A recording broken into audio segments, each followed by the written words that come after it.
Já acompanhamos por aqui os mais diversos crimes e os mais diversos criminosos. Alguns são desconhecidos do público brasileiro. O caso de hoje, muito provavelmente, é um deles. Vamos falar sobre Raman Hagavi, um homem frio, psicótico e capaz de cometer atos bestiais apenas porque sim. Eu sou o Marcos, sejam todos muito bem-vindos. Quer conhecer essa história insólita inteira? Então clique em gostei, ative o sino das notificações, se puder, entre para o nosso clube de membros. Recados dados, vamos aos fatos.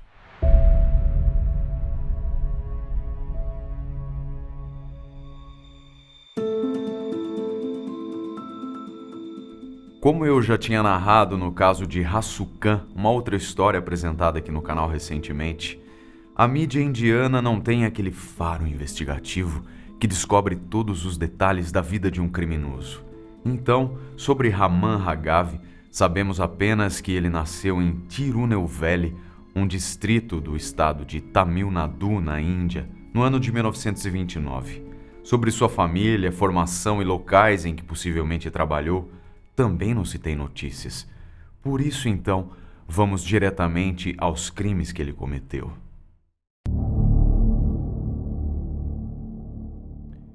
Em Bombay, uma cidade indiana atualmente conhecida como Mumbai, nos anos de 1965 e 66, uma série de assassinatos ocorreu. As circunstâncias dos casos eram um tanto quanto estranhas. As vítimas eram as mais variadas, mas existia um padrão de localidade do criminoso. Os ataques eram feitos exclusivamente em subúrbios próximos e os alvos eram pessoas que moravam em casas simples ou até mesmo moradores de rua. No total, 19 pessoas foram vitimadas, mas apenas 9 não resistiram aos ferimentos dos ataques. Dentre os atacados estavam homens, mulheres e até mesmo crianças. As autoridades policiais então começaram uma forte investigação na região que os crimes ocorriam. E foi então que tiveram o primeiro contato com Raman Hagavi. O homem estava perambulando nas proximidades de um dos locais de crime e chamou a atenção não só da polícia, mas também da vizinhança, pois ele não era conhecido por ali. Na abordagem, os policiais conseguiram identificar Raman como um sem-teto, que já tinha sido preso muitas vezes por pequenos roubos e furtos. Apesar de suspeito, o homem não carregava nada que pudesse incriminá-lo, e como não tinham mais nenhuma outra prova, ele então foi liberado. E nesse ponto da história, caríssimos abduzidos, entramos em um certo período de paz em Bombay e nas suas imediações. Após a última vítima, no final de 1966, o assassino aparentemente resolveu se manter à espreita, longe dos olhos das autoridades policiais, já que a sua captura estava sendo fortemente cobrada pela sociedade e pela mídia. Já no início de 1968, a poeira baixou, se é que podemos dizer assim, mas, em agosto daquele ano, a matança nos subúrbios de Bombay recomeçou. Tudo indicava que era o mesmo assassino de 1965. A única semelhança entre as vítimas era a pobreza. O sexo, a idade, a constituição física, enfim, nenhum outro tipo de detalhe específico era levado em conta pelo criminoso, que apenas esperava a noite cair para invadir as casas e desferir golpes nas cabeças de suas vítimas com uma espécie de barra de ferro. Pouco ou nenhum objeto ou dinheiro era levado das casas que o assassino invadia. Coincidentemente ou não, pouco antes do mês de agosto daquele ano, Raman foi visto circulando pelos subúrbios de Bombay.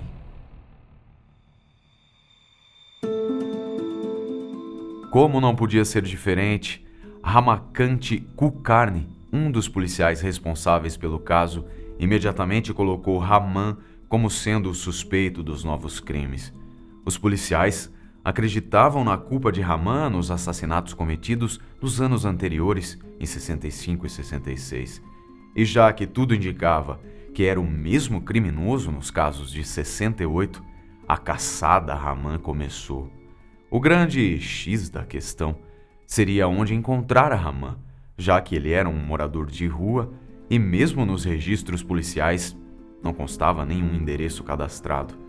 Até que, como um golpe do destino, ou devido ao descuido de Ramã, a polícia o capturou. Enquanto perambulava, o homem estava vestido com uma camiseta e um shorts que estavam cobertos de respingos de sangue, e seus sapatos de lona estavam com manchas recentes de lama. Alex Fialho, um subinspetor da polícia que estava patrulhando a área, foi quem o viu. Ao ser abordado, o homem não apresentou nenhuma resistência. Além das roupas com os respingos de sangue, Ramã carregava consigo uma série de objetos, sendo eles um guarda-chuva, óculos, pentes, tesoura, um suporte para queimar incenso, sabão, alho, sachê de chá e alguns papéis com números escritos. Já capturado, ele foi preso e a notícia se espalhou rapidamente e veio como uma espécie de acalento para as pessoas da região. A certeza de que Ramã era o responsável por toda aquela leva de crimes ficou cada vez mais forte, e agora só restava à polícia arrancar uma confissão do homem e descobrir provas concretas para que ele finalmente fosse a julgamento. Só que os primeiros interrogatórios foram como um balde de água fria em todos na investigação. Apático, Ramã permaneceu em silêncio e nada confessou ou negou.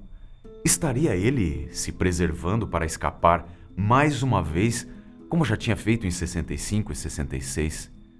Bem, 5 interrogatórios em 5 dias seguidos não geraram nenhum resultado para a polícia. Até que um dos policiais perguntou o que Ramã gostaria de ter. O homem não hesitou e logo pediu murgi, um prato típico de frango daquela região. Ele se alimentou e em seguida pediu mais coisas, como um pente para o cabelo e óleo para passar na pele. Com os pedidos sendo atendidos um a um, sabe-se lá o porquê.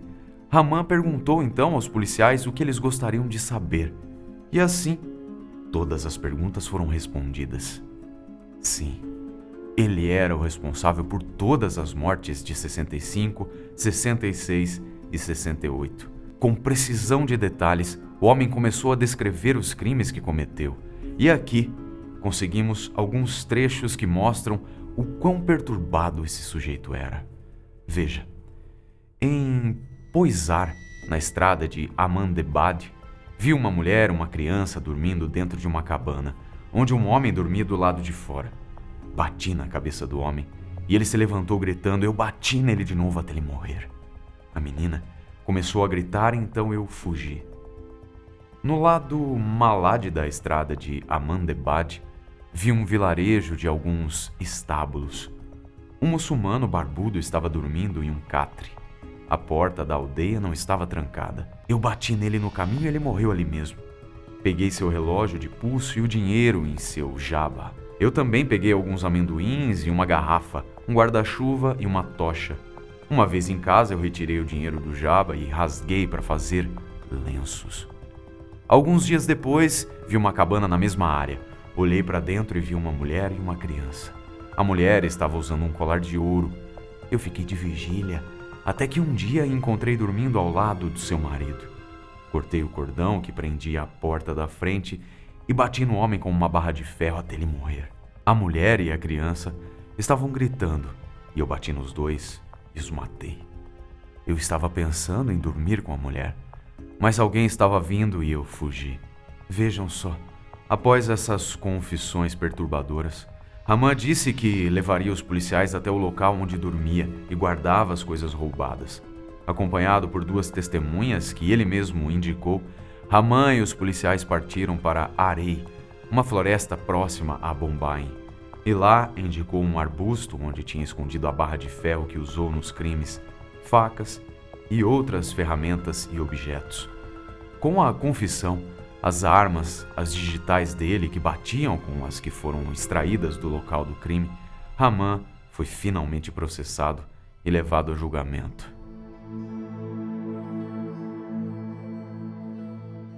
Em 2 de junho de 1969, Rahman estava sendo julgado no tribunal do juiz de seção adicional, ainda em Bombai. Agora, abduzidos, adivinhem aí o que o advogado do sujeito alegou para defendê-lo. Ela mesma, a já desgastada insanidade mental. Mas esse advogado foi um pouco além. Nesse caso, ele afirmou que Rahman, apesar de saber que tinha cometido o assassinato de dezenas de inocentes enquanto eles dormiam, não sabia que esses atos eram crimes. Ou seja, o cara matava, mas não sabia que podia matar sem que sofresse consequências.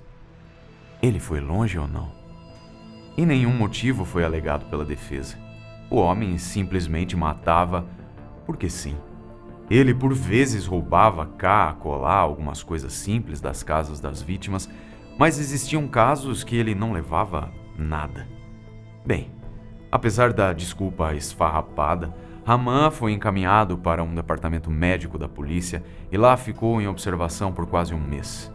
Ele foi avaliado por um especialista que afirmou que ele não sofria de psicose nem retardo mental. Portanto, ele sabia bem que o que fazia era contra a lei e que não era insano. Com esse laudo disponível, o julgamento continuou. Entretanto, houve uma reviravolta. Um psiquiatra do Hospital Nair fez uma nova avaliação de Rahman, em 5 de agosto de 69. Dessa vez, o especialista afirmou que Rahman sofria de esquizofrenia paranoica crônica e que ele, de fato, não sabia que matar era crime.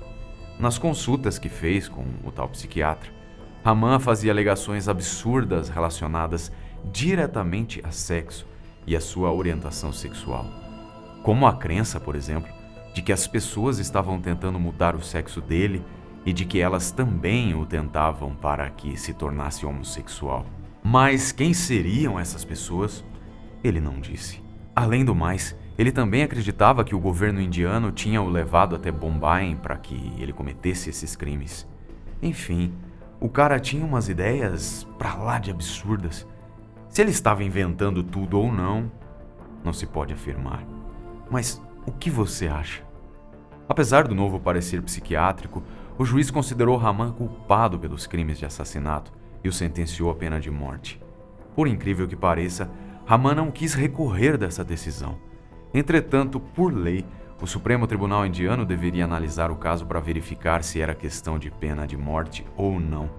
Passou-se então um bom tempo e o Supremo analisou novamente as provas. O último parecer do psiquiatra e decidiu, em 4 de agosto de 1987, que Rahman era de fato culpado pelos crimes, mas que sua pena deveria ser de prisão perpétua, já que conseguiram comprovar a sua esquizofrenia. Ainda preso na cadeia central de Yerwada, tempos depois de sua condenação, Rahman, que já era diagnosticado com insuficiência renal, faleceu em decorrência da doença.